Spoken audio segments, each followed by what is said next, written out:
Meanwhile, let's talk about that long-anticipated COVID-19 vaccine for children.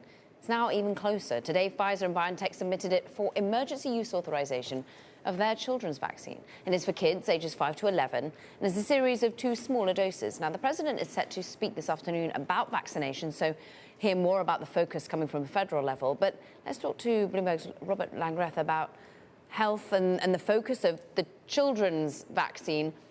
Do we think this is going to get an all clear? Because I know many a school, many a parent is waiting very much on this. Well, right, definitely. This is the first vaccine to be submitted to be authorized in a pediatric dose for younger kids. This is ages 5 to 11 they're talking about, so younger school kids. And there's the potential of having this on the market available by early November for school kids, and certainly a lot of parents that want it.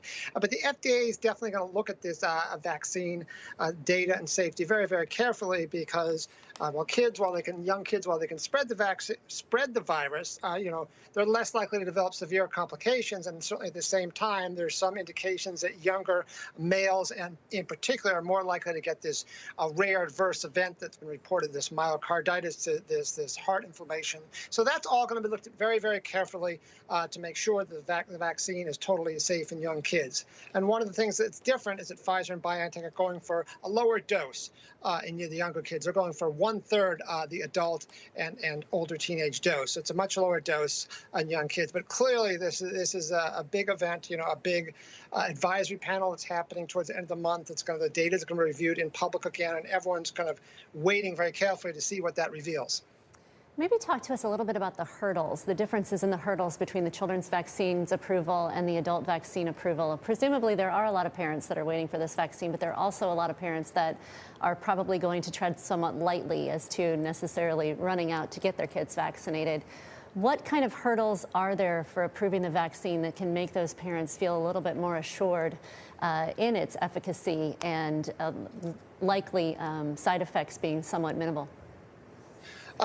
So they are applying for an emergency use authorization. So it's similar to the original emergency use authorizations for older people. Now, the Pfizer vaccine in adults now has a full approval because they've gotten 6 months of follow-up data, and we're able to get full approval for the adult vaccine. So this would still be an emergency authorization in younger kids.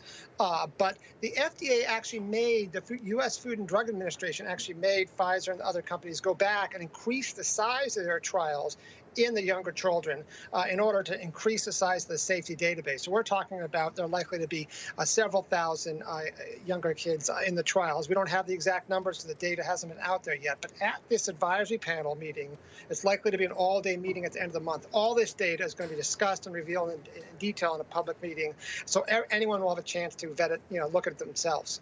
I know we haven't quite gotten to consensus with regards to the FDA and CDC advisors and scientists with regards to both the use of this in the normal population, whether the booster shots should be a factor in this, and of course now factoring in the younger kids here at 5 to 11 here. There's still been a lot of political, though, I won't go so far to call it interference, but certainly political input into getting these approvals done here, Bob. Do you think that that's going to be a factor here in the conversation when we get to it later next week? Well, I mean, certainly from the surface, it looks like there has been, some kind of subtle political pressure, on the FDA to make a decision on this. Now, Pfizer is the one that made the announcement today via tweet that it's finalized its emergency use authorization application in kids. But the FDA, in anticipation of that, had already scheduled an advisory panel meeting for the end of this month, to review the data for the Pfizer, vaccine in younger kids. So this is definitely going to be a high-profile meeting, no question about it. They're going to want to really carefully review the safety data, and that's going to be just a very detailed discussion, I would imagine. We don't have the agenda yet, but that's likely to be a very detailed discussion. So far from the little information we have, which is basically from a Pfizer press release, they're saying, they've not seen anything surprising, any new side effects to be any different from what's seen in adults.